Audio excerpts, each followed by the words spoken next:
Méditons avec la communauté disciples du Christ vivant en ce jeudi 14 mars 2024, quatrième semaine de Carême, année liturgique B. Évangile de Jésus-Christ selon Saint Jean au chapitre 5, versets 31 à 47. En ce temps-là, Jésus disait aux Juifs: « Si c'est moi qui me rends témoignage, mon témoignage n'est pas vrai. C'est un autre qui me rend témoignage, et je sais que le témoignage qu'il me rend est vrai. Vous avez envoyé une délégation auprès de Jean le Baptiste, et il a rendu témoignage à la vérité. Moi, ce n'est pas d'un homme que je reçois le témoignage, mais je parle ainsi pour que vous soyez sauvés. Jean était la lampe qui brûle et qui brille, et vous avez voulu vous réjouir un moment à sa lumière. Mais j'ai pour moi un témoignage plus grand que celui de Jean. Ce sont les œuvres que le Père m'a donné d'accomplir. Les œuvres même que je fais témoignent que le Père m'a envoyé, et le Père qui m'a envoyé, lui, m'a rendu témoignage. Vous n'avez jamais entendu sa voix, vous n'avez jamais vu sa face, et vous ne laissez pas sa parole demeurer en vous, puisque vous ne croyez pas en celui que le Père a envoyé. Vous scrutez les Écritures parce que vous pensez y trouver la vie éternelle.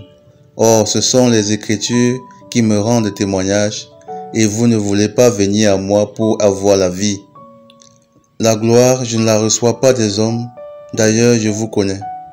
Vous n'avez pas en vous l'amour de Dieu, mais je suis venu au nom de mon Père, et vous ne me recevez pas.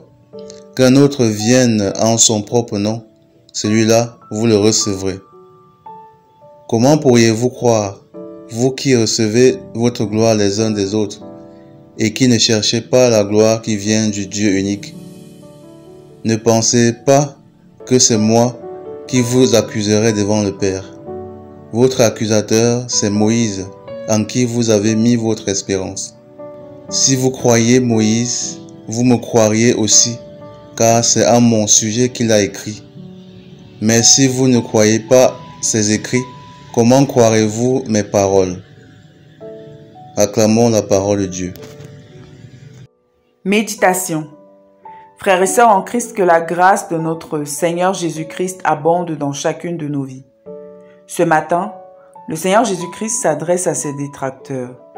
Il a opéré de nombreux miracles au milieu d'eux, et pourtant, ils ne croient pas qu'il soit le Messie de Dieu.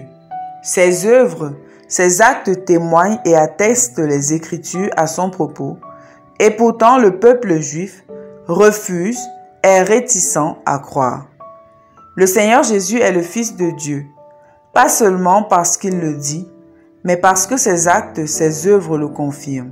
Et nous, nos actes confirment-ils que nous sommes chrétiens? Le Seigneur Jésus-Christ n'a pas mené une vie double sur la terre. Il a fait ce que Dieu lui a demandé et il fait toujours ce que Dieu le Père lui commande. Il ne vit pas pour lui-même, mais pour Dieu. Et nous, pour qui vivons-nous? Avons-nous reçu notre mission sur la terre de Dieu? Sommes-nous conduits par l'Esprit Saint? Jésus a vécu une vie exemplaire sur la terre et par son témoignage de vie, on pouvait voir le Père à l'œuvre à travers lui. Aujourd'hui, nous nous réclamons de Jésus.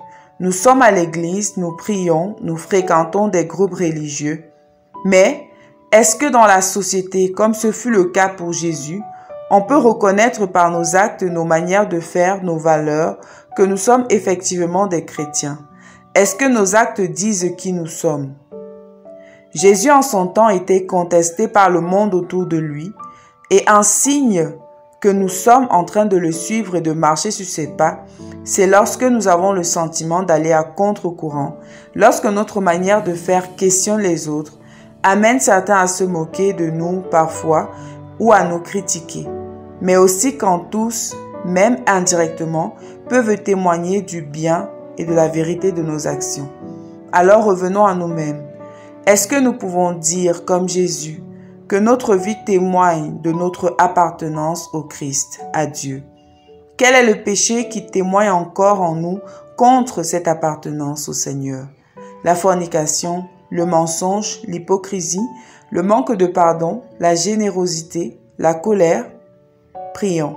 Seigneur, accorde-nous la grâce d'être de véritables témoins de l'Évangile qui n'ont pas peur de manifester les œuvres du salut. Intercession. Nous te prions, Seigneur, pour les chrétiens persécutés dans le monde. Soutiens-les et délivre-les du mal. Maman Marie, intercède pour nous. Exercice spirituel. Identifions le plus grand obstacle à notre témoignage véridique de chrétien et débarrassons-nous-en. Loué soit Jésus-Christ.